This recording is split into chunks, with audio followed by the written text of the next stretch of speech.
All right. Good morning and good afternoon for some. Welcome to Augusta University at the Medical College of Georgia. We are really grateful that you could join us and give us the opportunity to share all the exciting things our institution has to offer. I'm Tanya Aurora. I'm a surgical oncologist here at AU. I'm also the General Surgery Program Director and the current chair of the GME Subcommittee on Diversity, Equity, Inclusion, and Health Disparities. Some reminders to keep handy that we are doing a webinar on a large scale, and hopefully we do not encounter any hacks. We hope that there won't be any reason to cancel or abort this event. Also, this event is being recorded.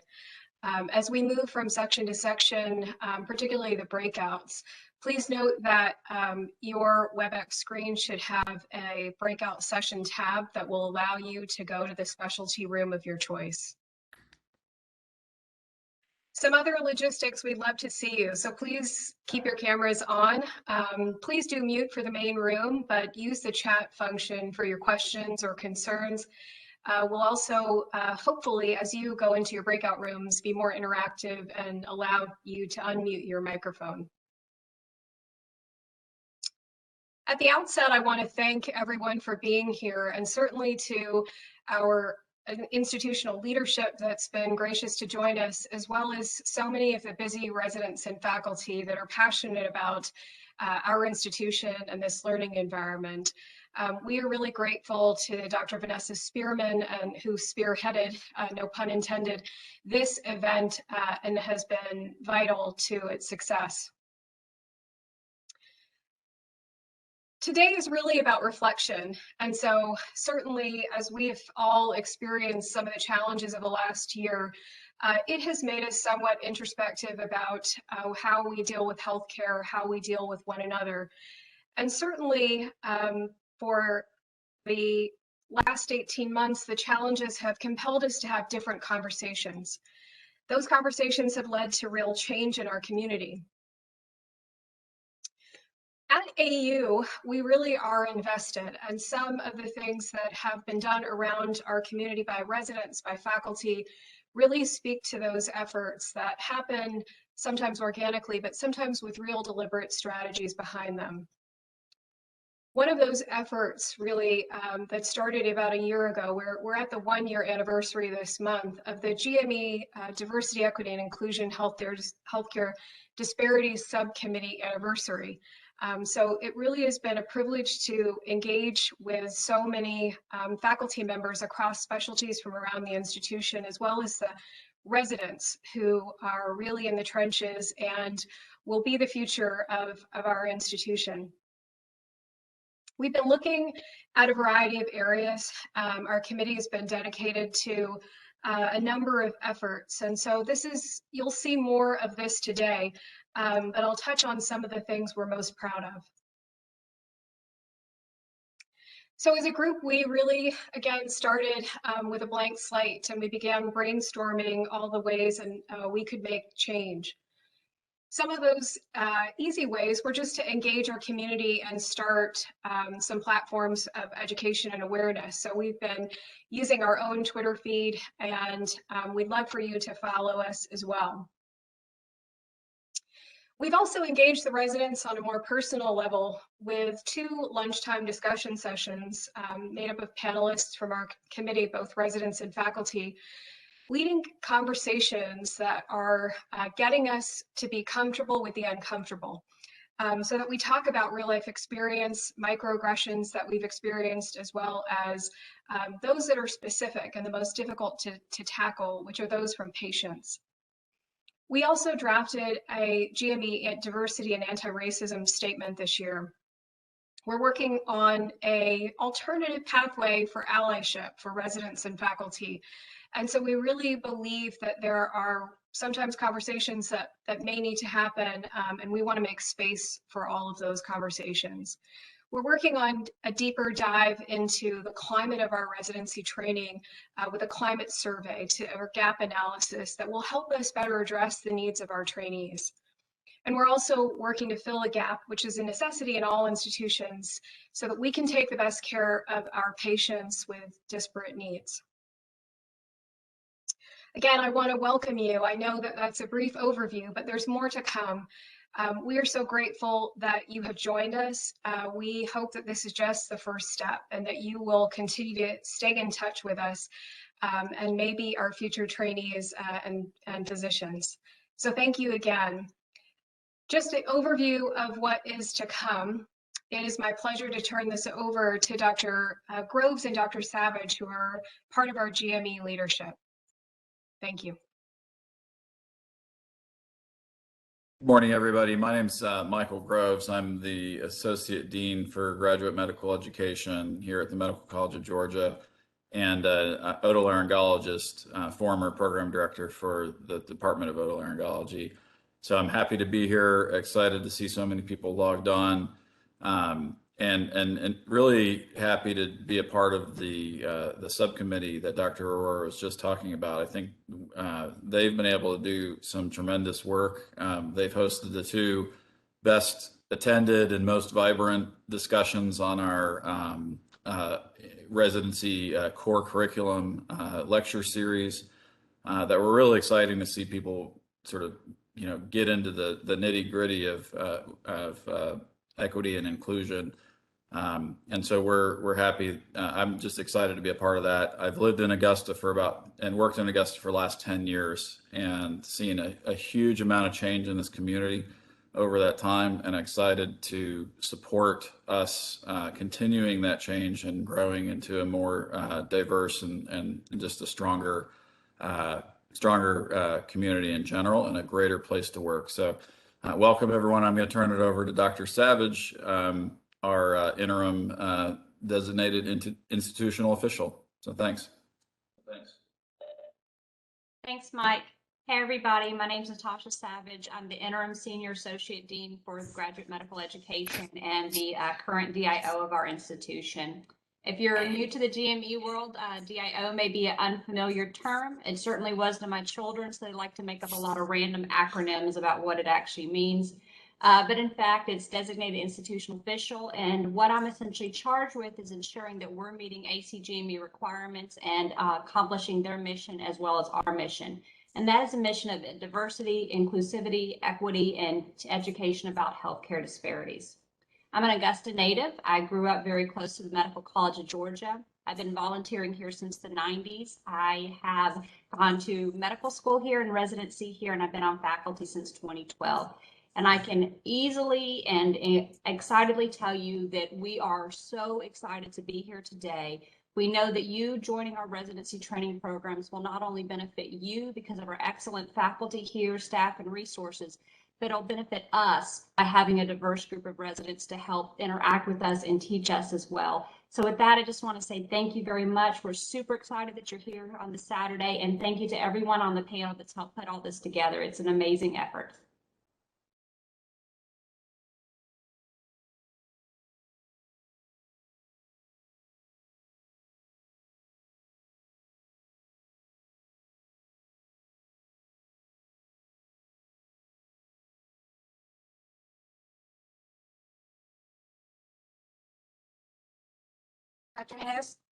Okay, thank you, Jennifer, and thank you, Dr. Spearman and Aurora, for organizing this. And I don't know if you know, but Natasha Savage is a YouTube media darling now. Just Google her. She did one of these, all these, what is it like to be a pathology question. So she's a star. So just Google her.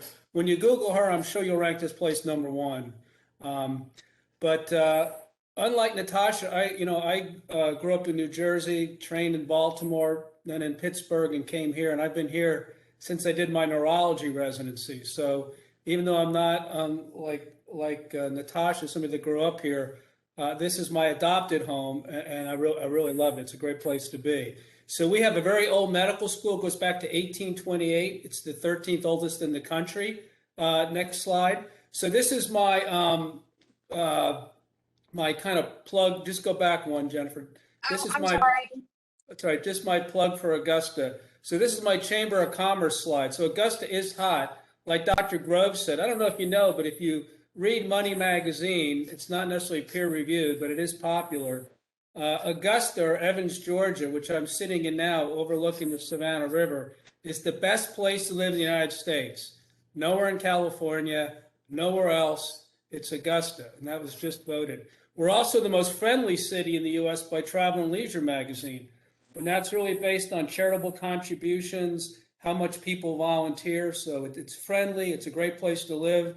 You know, after COVID, people want to move out of the cities and they want to move to smaller cities like Augusta. We have a low cost of living, low crime, no traffic unless you get behind the freight train, near the beach, near the mountains, near but not too near to Atlanta. And you know, you take one flight to Atlanta or drive 2 hours and 15 minutes, you can go almost anywhere in the world nonstop. We're on the Savannah River, as I said. We have the Augusta Green Jackets, an A-ball team affiliated with the Atlanta Braves. Beautiful stadium, award-winning, outstanding mountain bike trails, although I've never been on them. My boys tell me that. An Ironman triathlon, which I've never participated in, but I hear is great. And we're dog-friendly, which I know. And I had to get my dogs to stop barking. So my wife is now taking them downstairs. Next slide. Our medical school is very innovative. We have regional campuses throughout the state. While you'll be in Augusta, our students go all over the state, and we have a very, very big class. But we're really the only public medical school in the state of Georgia. And as you see, next slide, we have a very innovative curriculum. We have 260 students coming in this year, which makes us one of the largest in the country. We have 6 of them in Athens, Georgia with UGA and 200 here, and then they rotate. So you'll have a lot of student contact. Next slide. Our curriculum is also going to be very innovative. We're going to have a 3-year medical school. While this doesn't impact you, by the end of your residency, you may have some of our medical students who are in this 3+ pathway where they've gone to medical school 3 years and then enter residency here, usually at MCG or in Georgia. So this is exciting. It's nice to be near educational innovation. And we have a great sim center, which our students share with our residents. Our students and residents get great experience with ultrasound, putting in lines safely, a program Matt Lyon has pioneered. So we're very innovative in education. Next slide. Just go to the next slide. This is just showing how innovative our curriculum is, but I'm going to speed up. So we're the only public academic health system in Georgia. And one thing I learned coming here, I came from Pittsburgh where I did internal medicine, and I saw more pathology here in the first 3 months than I saw in Pittsburgh in a year. In fact, one of our radiologists who came from Emory, Dr. Mittal, said to me, David, I saw more pathology at MCG in a week than I saw in 3 months at Emory. Now, that's bad for the patients, but if you're going to be trained, it's good to see. We see people from all over Georgia, and unfortunately, Georgia has really bad public health. And we got to get to that. We got to address that, but you'll get great training here. We're a level 1 trauma center, the only public children's hospital in Georgia, the CHOG. Our Georgia Cancer Center just celebrated its 1,000th bone marrow transplant. We're starting bone marrow transplants in kids. We started CAR T therapy. We're the first Joint Commission Advanced Comprehensive Stroke Center in Georgia before Emory by 2 weeks. And we do a lot of telehealth.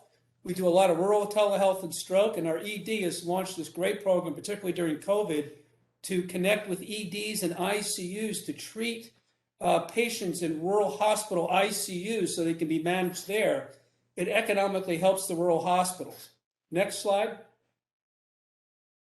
We had a lot of new leadership recruits. We've had 18 new chairs and cancer center director in the since 2018.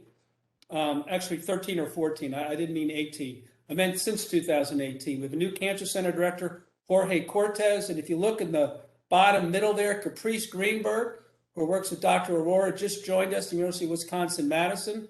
She's the first female chair of surgery, and she's a health services researcher. So she's starting the whole problem in health services research. And the reason that's important to residents, that's the type of research you can do without a lot of extensive training. You know, you don't have to go to a lab and, you know, work with mice and work in a vivarium, get animal approval. We have all those experiences here too. But this is the type of research you can plug into easily. Dr. Annex is pretty new from UVA. Our chairs come from all over the country, and then some of them actually come here from Augusta. Next slide. Now, Marlo Vernon is going to talk about this more, but we put together a CTSA application, and it's all focused on health disparities and health equity. So Georgia has about 30% African American residents. That's second or third highest in the country. It changes a little bit. And we have some of the worst health measures, particularly in South Georgia. If you look on the left, that's an area called the Black Belt. The Black Belt courses through coastal Southeast, and it has the only area in the country where you have many counties with greater than 50% African American. Unfortunately, this Black Belt goes back to the times of slavery, and we have residual health disparities and very, very bad health outcomes.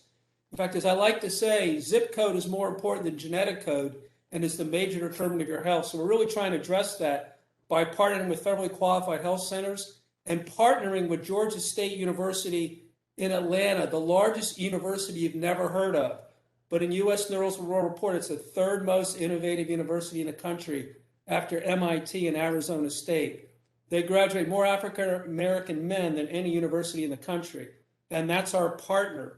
They don't have a medical school, but they have a public health school. So again, you can do well by doing good here. You know, I'd recommend, I did my neurology residency here, and I would never, ever go back and live in New Jersey unless I was dragged feet first. But it's a great place to live, great, just a great atmosphere to learn. I think you can see that from Dr. Rohrer and Dr. Spearman and Dr. Groves and Dr. Aurora, and these are the people you're going to have a lot of contact with. Please consider us strongly. We'll do everything here to make sure you have a great experience.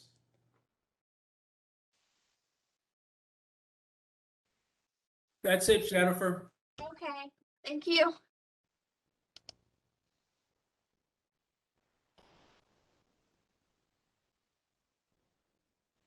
Good afternoon. I believe I'm next. Just so there's no confusion, this is Evan Davidson, internal medicine resident. I'm speaking from our PD's office, Dr. Oliver. So I was going to be speaking to you all about some resident life. I hope y'all can see my slides here. Let's get going.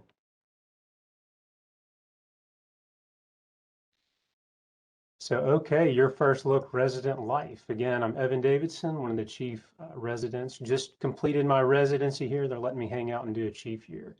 So I'll get to springboard on some of what Dr. Hess just said. I wanted you to keep it in context of kind of a simple statement one of our cardiologists said. Your patients are always going to do what they have to do and what they like to do. And if either one of them is encroached, they're going to come to the hospital and they're going to see you. So I always thought that was pretty wise and kind of boils it down nicely. And we're kind of the same, even as residents, as doctors. We're going to have stuff we have to do and stuff we like to do. So you're going to have to do a residency somewhere, and we hope it's with us. And we want you to come and discover and do some of the things that we like to do. So kind of boiling it down further, we like to eat, exercise, socialize, just like anywhere. I want you to, you don't have to remember specific places, but I want you to take away that there's a lot of variety here. Tons of places to eat. Here's a picture of our medicine residents hanging out at Rio's Cantina. I'm pretty sure one of our chiefs here bought everyone margaritas and had a nice time hanging out. Plenty of places to eat. And any resident could have made this presentation and have completely different sets of restaurants on here. So we have a ton of variety. I'm partial to Reinhardt's. It's one of the local kind of dives here. All of the locals go and eat at it. They got big seafood platters, shuck and oysters. There's barbecue. I'm partial to Sheila's Donuts. Take my kids there. Little local bakery. Tons of tap rooms, fine dining, everything you want. Broad Street downtown has probably, I don't know, 20 or 30 restaurants on it. Tons of outdoor seating. There's a cool rooftop bar area called Edgar's, tons of places to eat and drink. There's a little picture, I think the surgery residents enjoying bodega, getting some drinks after work. There's some of our night crew down in the bottom center. They just finished a night shift, got some brunch at a spot. I think some attention needs to be paid to coffee. Residents seem to enjoy consuming caffeine, so have a ton of private little coffee shops here in town, good little study holes. I was actually at Cavaliers this morning studying for the boards prior to coming in up here. Of course, there's plenty of Starbucks coverage. They don't need any free advertising from me.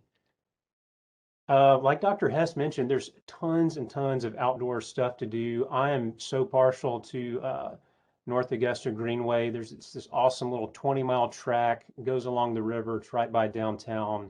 Everyone's always biking on it, running on it, taking their kids on it. Really cool feature to have downtown. The river obviously plays a huge role. It's the Savannah River cutting through downtown. It seems like residencies always like to do kind of a community or, a residency wellness trip and do some kayaking down there. And that's our medicine group. And then the psychiatry group, I think tons of teams get out there on the river. Here's some more photos of everyone enjoying it. Tons of gyms around town, plenty of parks. We always have, here's on the left, some medicine and some emergency medicine guys playing some tennis. They're in the center as well. That's the EMED guys. Got out and did like a paintball unity thing there in the bottom right. Tons of gyms. Wanted to highlight Oxygen Fitness there, one of these local gyms. One of our current chiefs is getting married in the spring. He's there every day trying to cut some weight.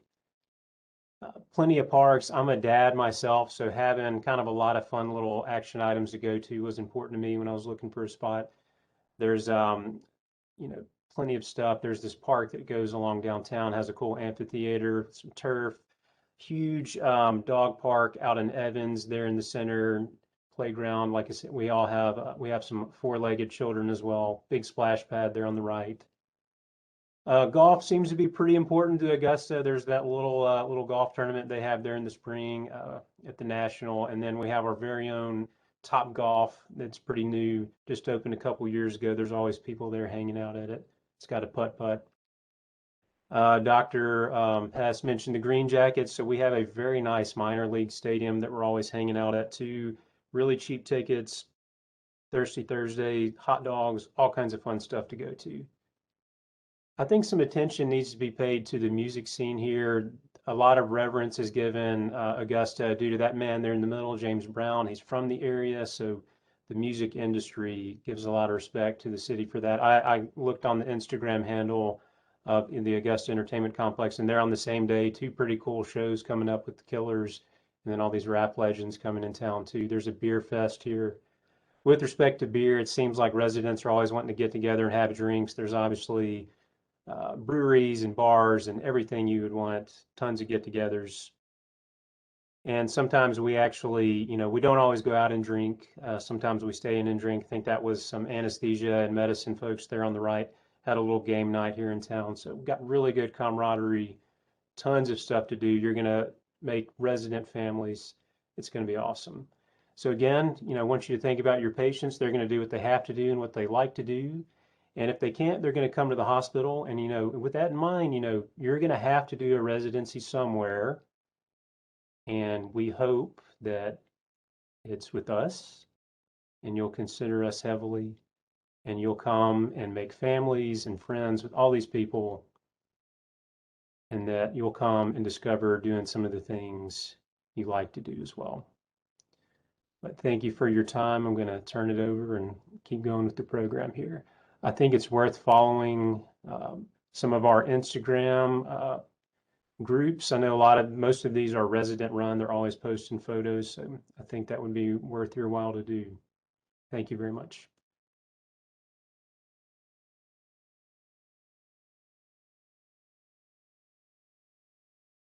Thank you, Dr. Davidson. That was awesome. Thank you. And I want to share my screen.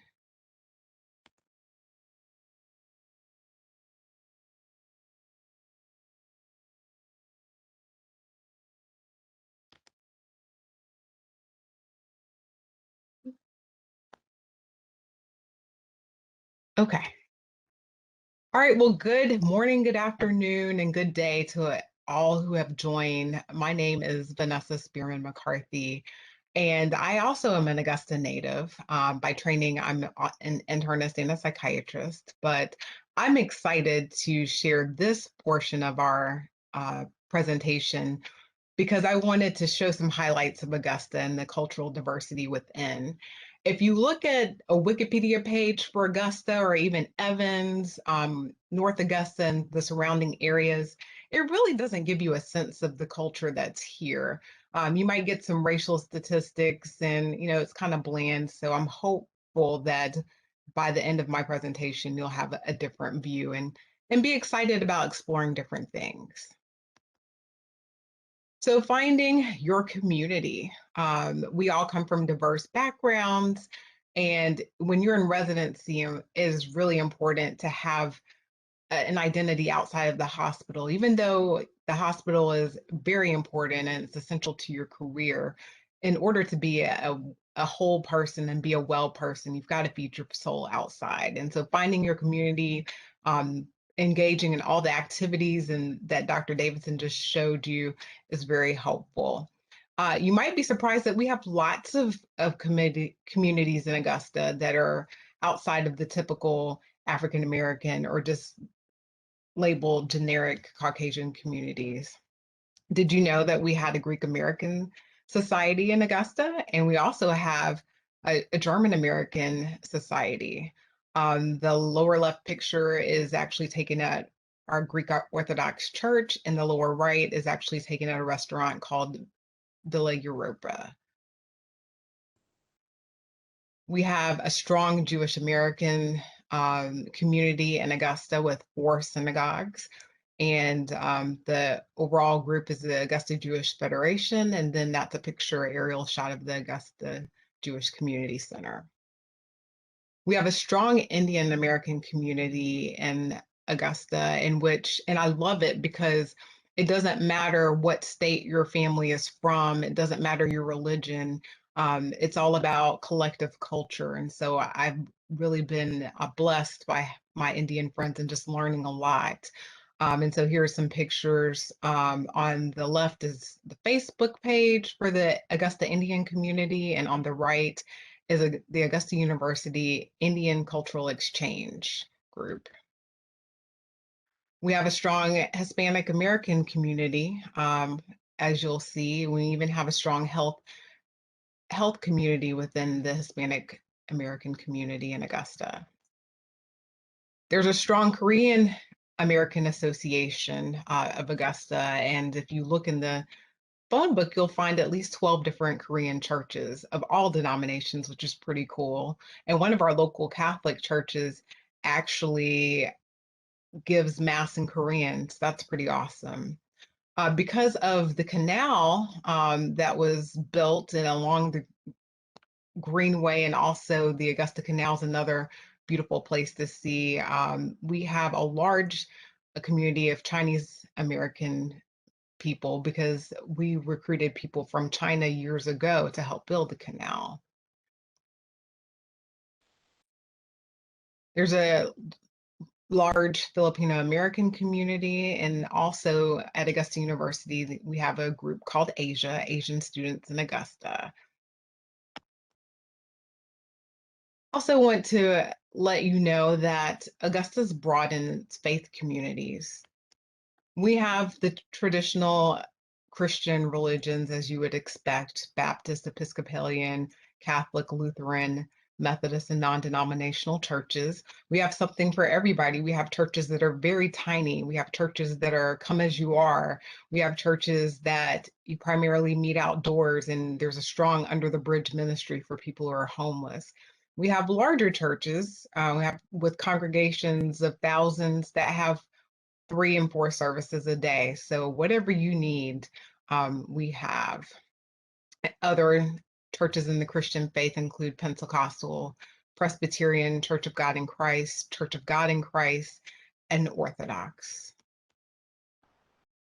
We have faith communities, as I mentioned earlier. Here's one of our synagogues, Congregation of Children of Israel. We have Hinduism in Augusta as well. Here's a picture of their temple, one of the local temples. We have a strong Islamic faith community. And we also have other communities in Buddhism, Sikh, Baha'i, Wicca, and Unitarian Universalists. just want to offer a few cultural notes. We have a strong African American history and heritage. So for those who Greek life is very important, we have a strong Pan-Hellenic community presence. And so the Divine Nine is certainly represented here in Augusta. We also have a historically Black college and university in Payne College. And we also have the Lucy Craft Laney Museum of African American History. But one thing that's very fun, particularly I think from a resident level, is you have the opportunity to participate in annual cultural festivals. There's the Augusta Greek Festival, there's the Hispanic Festival, there's also the Westaboo Festival, which is art and it's really an arts festival. There are lots of dramatic presentations and music presentations. You'll see on the picture on the right, there's a nice jazz presentation. But I think the festival that probably stands out the most is called the Arts in the Heart of Augusta Festival. And it's a weekend long event. I believe it starts at maybe 4 or 5 o'clock on Friday, and it kind of just rolls on into Sunday evening. And there's so many groups, all the groups that I mentioned and other groups, they participate in song and dance and art and food. The highlight is an international food tent where lots of times they'll have 20 different countries represent food. And it's really a lot of fun. There's face painting, there are things for the children, there are free events and paid events. Local artists will show off their wares. And so I just wanted to share a little bit about Augusta and how it's also culturally diverse and a great place to be. Thank you. Thank you, Dr. Spearman. And I am going to be sharing here my slides. I do want to mention a couple of things. One is that I think you can see it here, is that the Greenway, the Greenway Trail, which is about 6.5 miles, long. About 80% of that trail is under trees. And I have been in 100-degree weather, biking and feeling like, maybe low 80s. I mean, really, the shading is just terrific. So really, you can do a lot of things. So I wanted to say something a little bit about my own personal experience. So I think one of the things that I say close to my heart, I'm Dr. Richard Camino, and I am the training director for the general psychiatry program. And being of service and serving the community is one of the things that are very close to my heart, especially for those who are indigent. We have several associations that participate in looking and caring and trying to take into their own hands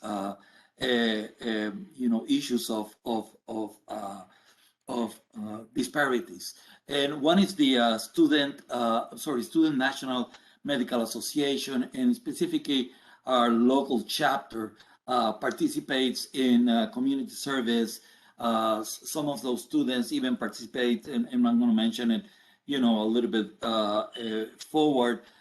We have a free clinic for mental health, and they are very active and important participants of that. There's a Latino community clinic, and I'll tell you just a little bit about that. But medical students are very important, and residents form also, part of that spine. One of the things, and I don't have a slide for that, is that it is not uncommon, and we do it in our free clinic service, that we participate with other disciplines. Pharmacy participates with us. Student pharmacies for how to get medication, make it available for patients. And I think it's important that this goes beyond just the medical community. We do integrate with others. They're the Latino Medical Student Association, which we have a chapter here, is active and they do participate as residents do participate. We have through ALAS, that is the Latin American Association here in Augusta, and we have a free clinic for them and for medical issues. So the Latino medical student and all students really participate on that. But our free mental health clinic, this is one of the things that I was very excited about. We didn't have one when I came here in 2016. And this was an initiative of one of my past residents, which she became one of our chief residents, and now has already finished addiction medicine in Seattle. So one of the things is that, she had the idea, why don't we have a free mental health clinic? And it's, I just said, let's just run with it. It took a year to make it, but once we formalize that, including having an EMR and all of the infrastructure that we needed, we have there medical students, we have pharmacy students. We're now looking for the opportunity to even having, or PA students or nurse practitioners, that also participate in our clinic, and also our addiction medicine fellows, to be part of that clinic. So this is something that we really are very excited about. We treat everybody, and this is we're doing under the Asociación Latina of Servicios of CSRA, which is the Latin American Association here, and this is part of our residency program. The resident on the second to right to left, that's Nora Esali. She is one with the printed flowers, and she was the founder of our clinic, and I am just incredibly proud of the work that they have done here. This is just part of what we have here. We do it every month, and we were functioning by phone mostly, but now we are going to start in about a month to, if COVID let us, to do it face to face. And if not, we are now also using telehealth, using video for them. So, there's also the Equality Clinic of Augusta, for the LGBT community, which we have a very strong group here.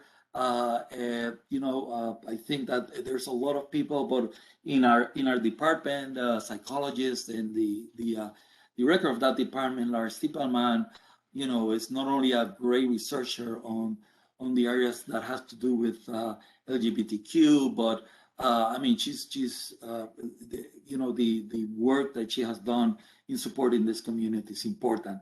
Also this Sister Informing Healing and Living empowerment, is part of what also this group does for those who are don't have the resources that other communities have. And other are rich. There's a homelessness and women's health clinic, and we have a COVID vaccine education that you see here, and to give the right information and understanding that a lot of there's a lot of racial disparities in the sense of who's getting the COVID vaccine and who's understanding what are the benefits of using this. So so this is just part of this vaccination. And again, I am really excited about what we're doing here for helping improve health disparities. Thank you very much.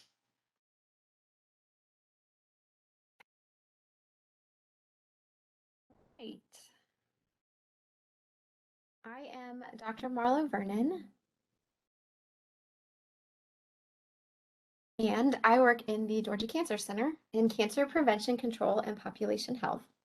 And I'm just going to give you a brief snapshot of some of the health disparities research we do here. Our research at the Georgia Cancer Center, where I sit, is very largely focused on health disparities, as Dr. Hess previously mentioned.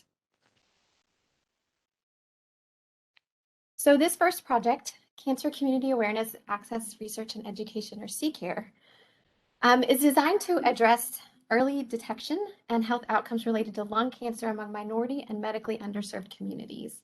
So Georgia has one of the highest African American populations among US states and territories. Incidence and mortality rates for cancers of the lung, prostate, breast, and colorectal cancer all exceed national rates. In Georgia, over 31% of adults are obese. And we know that obesity is a risk factor for over 13 different cancers. In our state, our African American adults have an even higher obesity rate, closer to 40%. So in this CCARE project, we met with 586 adults from 16 historically African American churches and federally qualified health centers in the central Savannah River area. And that's kind of what we call the area that we sit in, also known as the CSRA. And that spans 14 counties in Georgia and 7 in South Carolina. Each site participated in a 4-week program with the objectives of providing and facilitating training and education on risks of lung cancer, low-dose CT screening for eligible participants, smoking cessation, and training community health workers to deliver education and promote sustainability. So this project is now being extended through the CCARE 2 project, which is also funded by the Bristol Myers Squibb Foundation, and will focus on breast, prostate, and multiple myeloma cancers among 600 people from faith communities in both rural and urban areas. We are also replicating this project with the Change Project, which is one of my projects. That stands for Cancer Health Awareness through Screening and Education for Public Housing Residents, and that one is funded by the American Cancer Society and Pfizer. Cancer care delivery research is a multidisciplinary science that seeks to improve clinical outcomes and patient well-being by intervening on patient, clinician, and organizational factors that influence care delivery. Our site is tasked with recruiting at least 30% racial or ethnic minorities or rural residents into cancer delivery trials, and we often exceed that. So Georgia has one of the highest rates of maternal mortality in the country. Our state review board identified that over 60% of pregnancy-related deaths that occurred to Georgia women were from preventable causes. African American women in our state are 3.3 times more likely to die from pregnancy-related complications than white non-Hispanic women.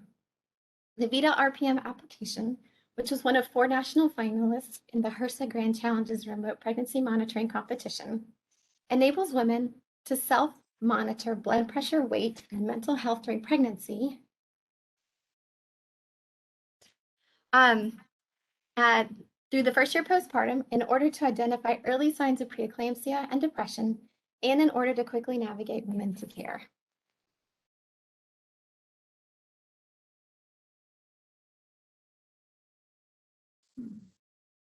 For some reason, it won't go forward. There we go. So we also have the Institute of Public and Preventive Health here at AU. The IPPH has projects addressing health literacy among incarcerated women, a comprehensive approach to the opioid epidemic by expanding access to prevention, treatment, and recovery resources, and also investigating geographic and racial disparities in mammography screening through a K Award by Dr. Dustin Moore. And I'm also going to talk a little bit about our COVID-19 response. Through all of our community collaborations and ongoing stakeholder support, including the mayor, the 100 Black Men of Augusta, the General Missionary Baptist Convention, and numerous pastors, we were able to mobilize a response to the pandemic in its early stages. African Americans succumbed to COVID-19 at a disproportionate rate compared to other racial and ethnic groups in the US. And this is true in our community too. The Bristol Myers Squibb Foundation funded a joint application with the General Missionary Baptist Convention to support expanded Zoom capabilities for churches, commercials promoting COVID-19 prevention practices by the pastors themselves, and provided masks and hand sanitizers to many of these communities. And that brochure that Dr. Camino also shared was developed in collaboration with pastors and their wives. Those are the people whose pictures you're seeing. And they wanted to show the community that the vaccine was safe by having their pictures on these brochures actually receiving the vaccine. This brochure provides information, addresses common myths, and is designed to inform community members when making the decision to take the COVID vaccine.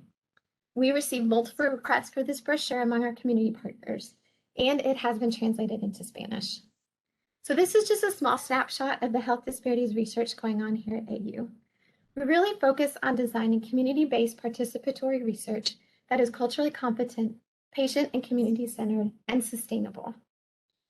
If you're interested in learning more, please send us your questions.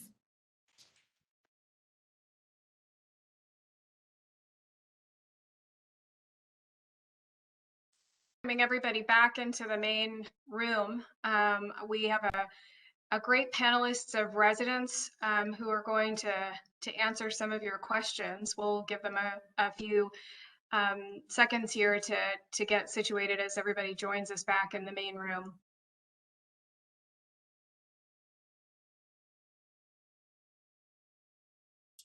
Thank you so much, everybody. My name is Leticia Martinez. I'm one of the chief residents on the general surgery program. We really hope that you found the time in your respective departments and breakout rooms useful. Now we're just going to take a few minutes to answer the questions that you submitted when you registered for this webinar. And all it's going to be from our resident perspective. We really want to thank you for taking the time for submitting those questions. We're going to try and answer as many as we can within our allotted time. If you have any more, feel free to use our chat function as we can answer some questions that way as well. As I mentioned, I'm Patricia Martinez, Chief Resident General Surgery. I'll be serving as a moderator and panelist. With us today, we also have Dr. Tron Bullard. He is a PGY3 or third year resident for the emergency medicine. We have Dr. David Cromer, who is a second year resident within internal medicine, and Dr. Havila Stoll, who is a third year resident within our pediatrics program. We will go ahead and get started. Again, thank you so much for all your questions. And first up, we have Tron. Tron, one of the questions that we got submitted is Augusta Health a safe place for minority applicants to train and thrive in a supportive environment? Yes, so Trumbull, I'm actually a PGY2, but I sure appreciate the promotion. I hope that can be reflected in the next pay stub. But the short answer is yes. So much so that I got married here in Augusta and I'm actually raising my child here in Augusta as well. Originally from Atlanta, Georgia. For med school, I tell people I was actually stolen from my home and actually started a home here in Augusta. I kind of fell in love with the people here. I actually fell in love with the atmosphere. And so I stayed for med school and also stayed for residency. I can tell you that I have personally have not experienced any prejudice at all. That doesn't mean that, it doesn't exist, but neither me, my family, and my close friends have experienced that. I can also say it's also important to go somewhere where you feel like you're supported as well, especially with a lot of the recent event in the news. A lot of the residency and leadership actually reached out to me to kind of make sure that we was comfortable and let us know that they was kind of support us in a way, which I kind of received full support there. So regardless if, whether your ethnicity, your religion, your sexual orientation, or whatever the case may be, just kind of make sure you go somewhere where you're appreciated, and not somewhere where you just feel like you just kind of accepted. And so that's how I felt with Augusta. And so I left my home 4 or 5 years ago, and I continue to stay. Thank you so much, Ron. Next up, we have Avila. Avila, what is the patient population here in Augusta like, and what are the types of clinical experiences that our prospective applicants can expect? So Augusta has a very actually diverse and varied patient population. Richmond County has a majority Black population. It is lower income. We also have a lot of different surrounding counties with a lot of varied populations. We have Fort Gordon, which is nearby, which is a military base, Army, and it has the new cyber center. And so you have new people coming in from all over the world with the military and from different backgrounds. You also have Augusta University and the college students and the professionals. You also have the Irish Travelers, which is a nomadic ethnic group located in North Augusta, which are very genetically distinct from the Irish in Ireland today and have a lot of very interesting genetic problems, especially from a pediatrics perspective. We have the rural areas and we also have the city. And we have a very large catchment area. So basically, while Emory and the Children's Hospital of Atlanta serves a very large area, but mainly serves Atlanta, we serve the rest of Georgia. And so patients are coming from all over Georgia, even as far as Florida, from South Carolina, and even sometimes from Tennessee and North Carolina. So with this varied patient population, you're going to see a lot of different things. You're going to see your bread and butter cases. You're also going to see the more rare things, the things that you read about in textbooks, the things that you wouldn't ever think that you would see, you will probably see here. We are a tertiary center. And so because of that, we have a lot of different subspecialties and we have some of the highest levels of care. So in our NICU, we are a level 4 NICU with cardiothoracic and ECMO capabilities. And so as a resident, you're going to learn about ECMO and you're going to manage babies with congenital heart diseases and see them surgically repaired and manage them in the NICU and in the PICU, which is a very, very wonderful educational experience to have. So you're going to be taking care of people low level of income and also high level of income and everything in between. That I can certainly attest to that from a surgical standpoint. We can certainly see patients that you only read about in textbooks, but because of our unique situation being a referral center, a public institution, we certainly do cases that a lot of other institutions never see. Talking a little bit more about the community, Tron, what kind of community engagement can our prospective residents expect outside of the hospital?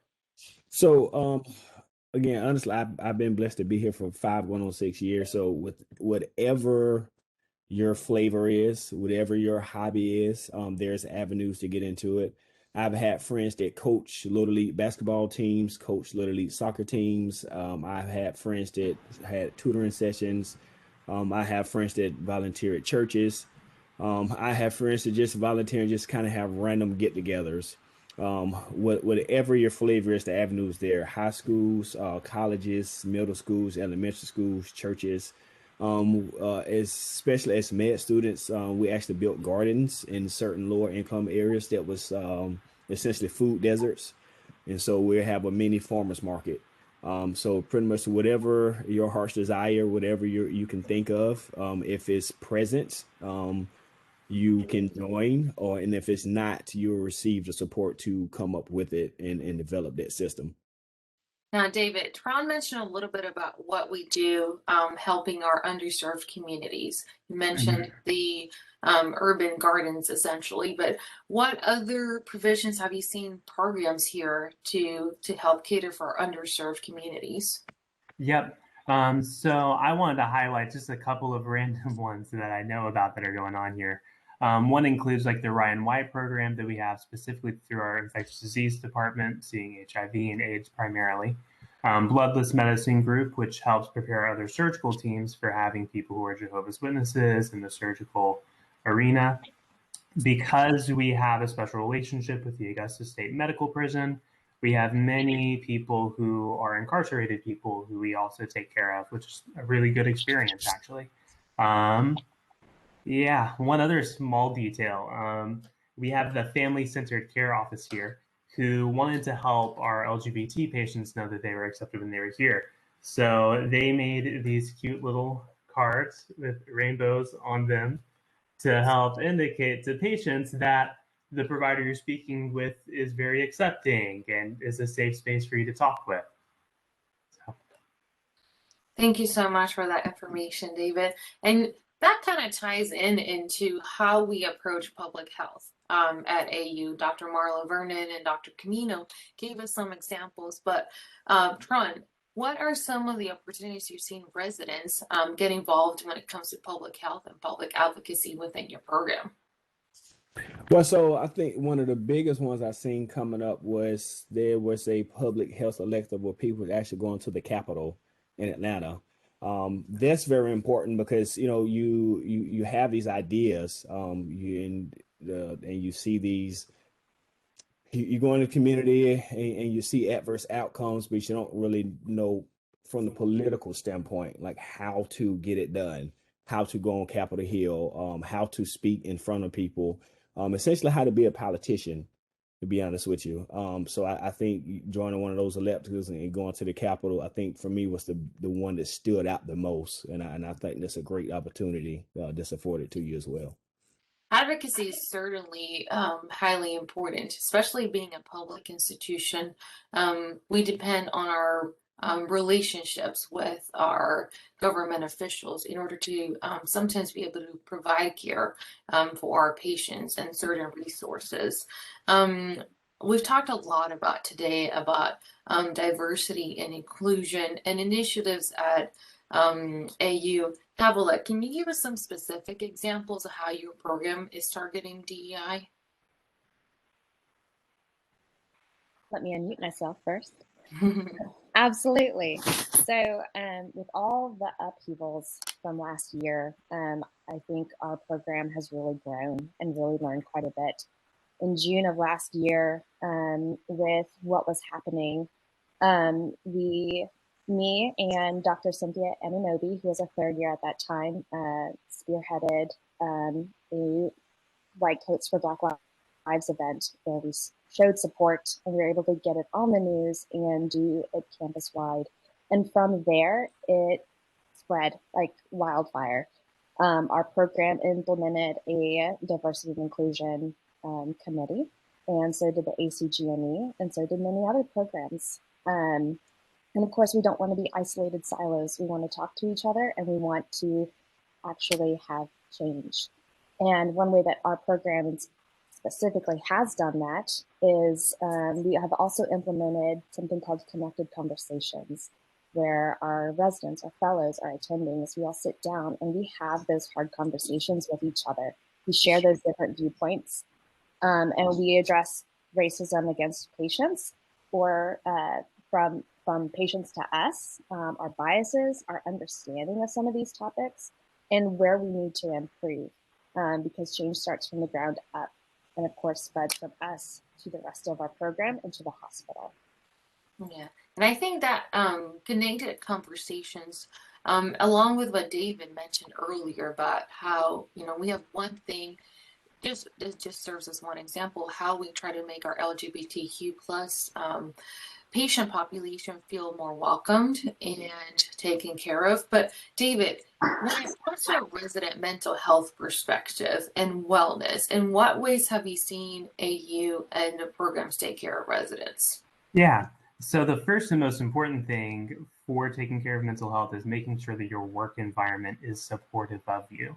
One of the great strengths that we talked a lot about in our IM break room is collegiality, both between residents and attendings, and then from residents to our fellows, and even our residents to people in other departments.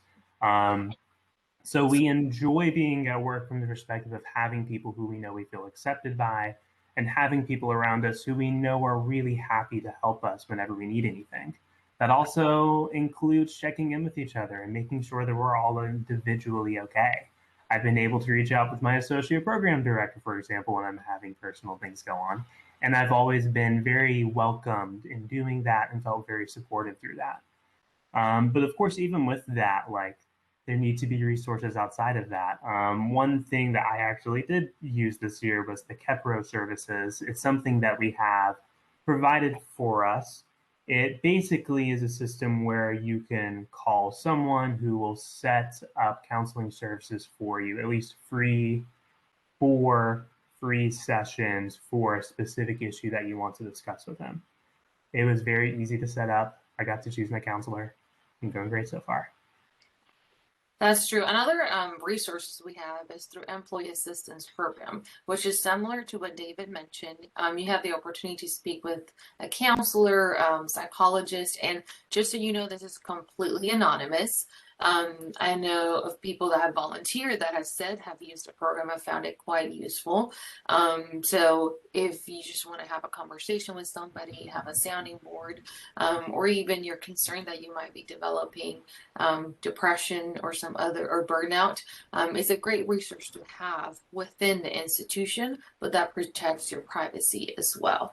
Now, we've had a couple of questions in our chat about IMG specifics in foreign medical graduates. Havila, how do you feel is that this institution treats IMGs?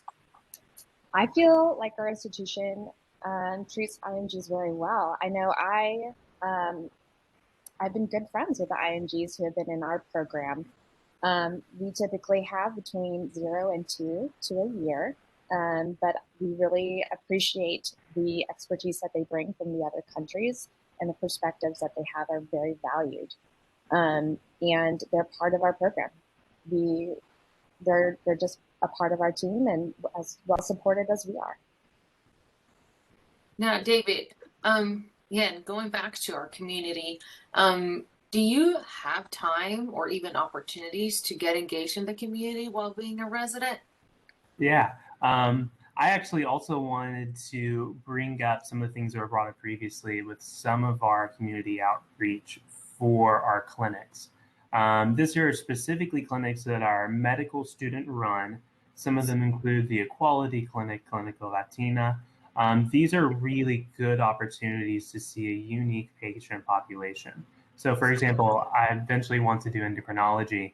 And part of that is having more experience with transgender patients and with transgender hormone replacement therapy. Equality Clinic is one of the ways that I'm developing that skill early on, and it's a very rewarding experience. And I think that kind of ties into health disparities. It's a patient population that sometimes just doesn't even know where to access the proper information, or their primary care physicians might not even know who to refer them to. So to have a centralized option that's free, even within our large medical center, is fantastic. That ties into how, as an institution, how our programs, we deal with racial and health disparities. I'll give you an example of what we've done within GME and then within the Department of Surgery specific. So Dr. Tanya Aurora earlier talked about our webinars and launch seminars and conversations where people actually submitted examples of difficult situations they encounter for patients or different situations they encounter from staff. One of the things we're instituting within surgery is called cultural complications. This is actually part of our quality conferences, as part of our morbidity and mortality conferences, where we bring in real cases that have to do with racial, ethnic, and health disparities. And essentially we have a conversation on how us as providers can improve patient care by taking the entire patient as a person, not just a disease process, or vice versa. If me as a resident, I'm put in a awkward situation because I'm a female surgeon, or because I'm a Hispanic surgeon, or I'm not thought of what I think I am, what resources do I have within my program, within my department, and who are the individuals I can go to within my program, my department, and even the institution with DME that can support me through these difficult situations. So having these difficult conversations, these connected conversations like Havila mentioned earlier, are really just the basis and the stepping stone for us to continue to grow as an institution. I know we're running out of time, so we'll go quickly through a couple of last questions. going back to mental health and employee assistance and what other opportunities we have, Havila, what does your program do to support residents and prevent burnout? So we have a very strong leadership who's very supportive of their residents. If you need time, like if you need to schedule a doctor's appointment, they're very understanding of that. They're supportive if you have any medical issues. If you become pregnant during your time in residency, they are supportive of that and making schedule changes. If any life events come up, they are there to talk to support you, and also to get you the help that you need. I know I had a very personal experience with burnout, and I was very well supported in kind of recovering from that. We also have a wellness committee, which is resident run, and attending. There's our wonderful Dr. Maida who runs it, which also does a lot of different activities to kind of help relieve the stress and to prevent burnout. Yeah, and one, talking about doctor's appointments, one great opportunity we have now set up through the GME at MCG here, and that's supported by our GME process, because they're actually our fantastic leaders from GME are the ones that set this up.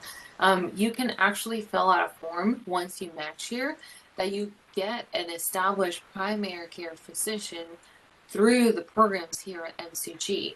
So you don't even have to leave the hospital in order to get a primary care physician, and it really just facilitates the process. We do have a concierge service that helps you establish appointments for yourself or your family members, but the fact that you can get a primary care physician assigned even before you step into your residency is an absolutely fantastic advantage. And I'll leave this one open, David, Havila, Tron, but what other examples do you have from your programs of things that they do, whether you're faculty, resident run, to support resident mental health and well-being? So I know specifically at mine, we're trying to change from a culture of suck it up, you're a resident, suck it up, come into work, suck it up, I know you're tired, suck it up, I know you're exhausted. It's residency kind of deal with it, to where not necessarily promoting sick days, but being okay with calling in and taking the day off. We have someone that's on the elective rotation that's scheduled for backup in our program. Now, obviously, as an EM program, the shift work is a little easier for us to do that. However, it's really being promoted to take advantage of that. I've had to use it, I want to say about a week or so ago, just kind of running from a stretch of nights, and the kind of way the COVID situation is, to have a kid that's not sleeping well and come home sick from daycare every 2 or 3 weeks. And I kind of caught that bug as well. And so the night before, I just kind of called and said, hey, I won't be able to come in. You call the person on backup. They just don't go into their electives, and they actually kind of come in. Just been under, sometimes you just need a day, and it's as simple as that. Sometimes you just need a day. Sometimes things just kind of catch up with you, and you don't want to compromise yourself or patient care. So as far as my program, we're trying to kind of change that culture to saying, hey, it's okay to say, today I'm just not well enough to perform my job. Today I need some time for myself and to my family.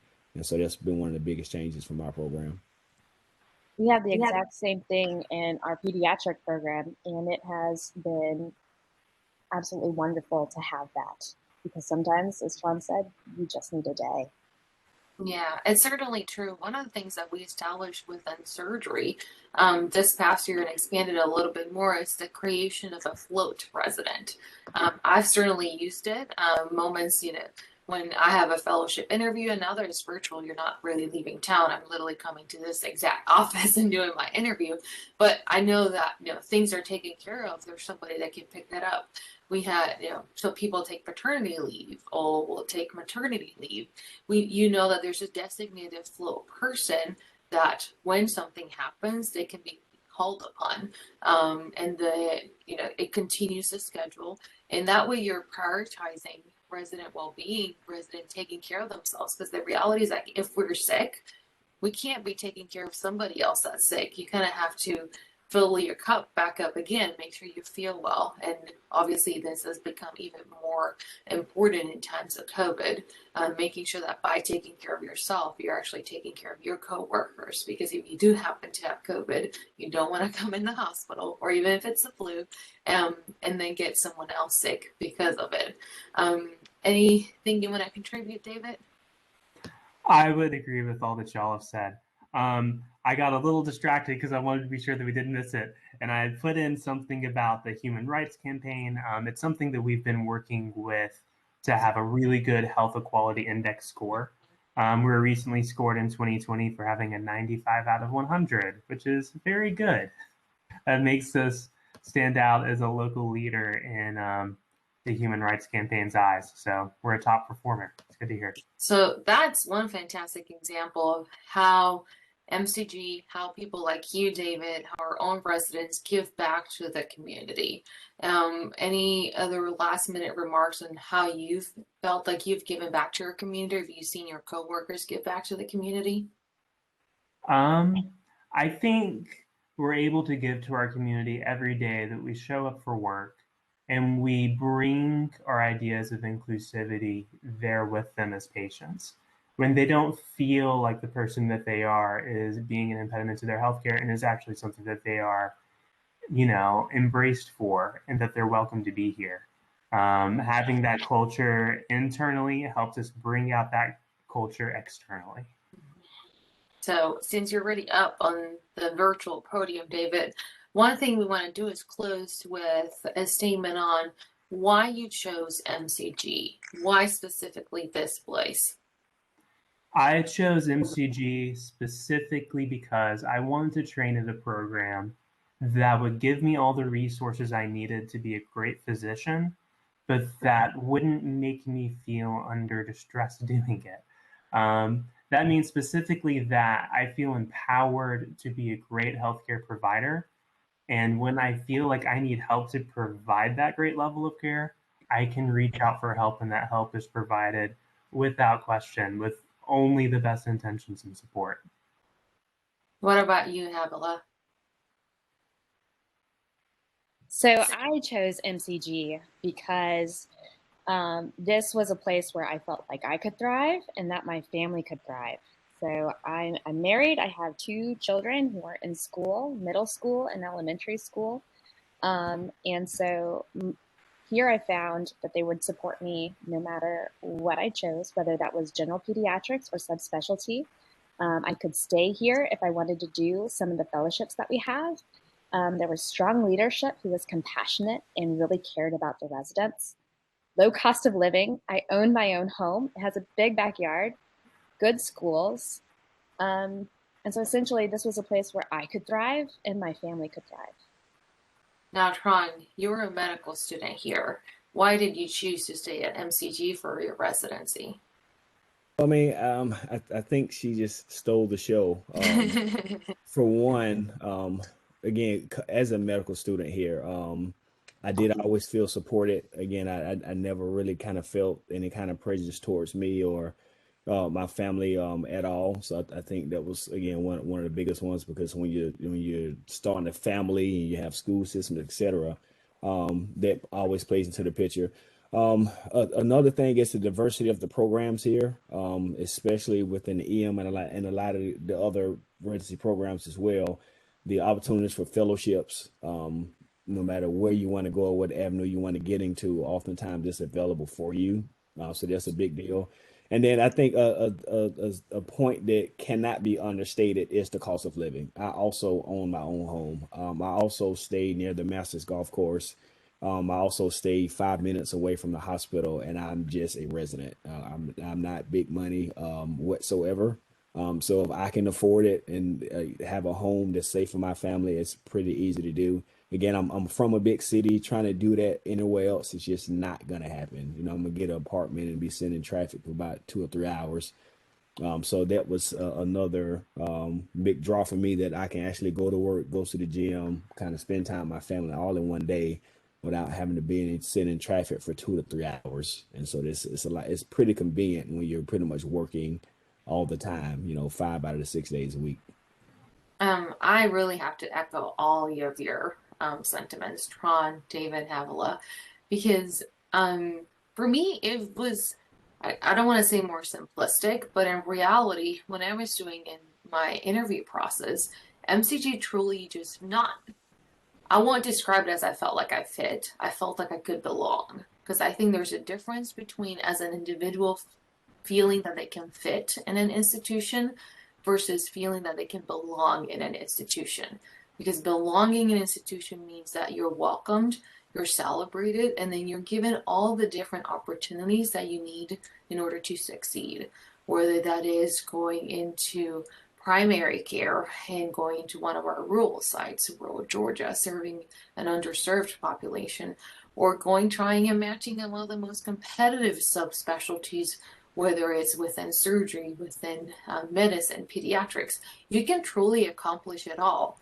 You can be a fantastic primary care physician, or you can be top class academic institution for a very difficult to match fellowship.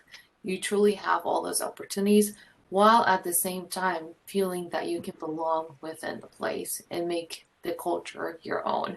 I really want to thank everybody for taking the time to submit questions, to listen to our responses. Again, our chat is still available. You'll have our contact information afterwards, and this webinar will be recorded. I want to pass it on to Dr. Tanya Aurora, the chair of our committee, for some more closing remarks.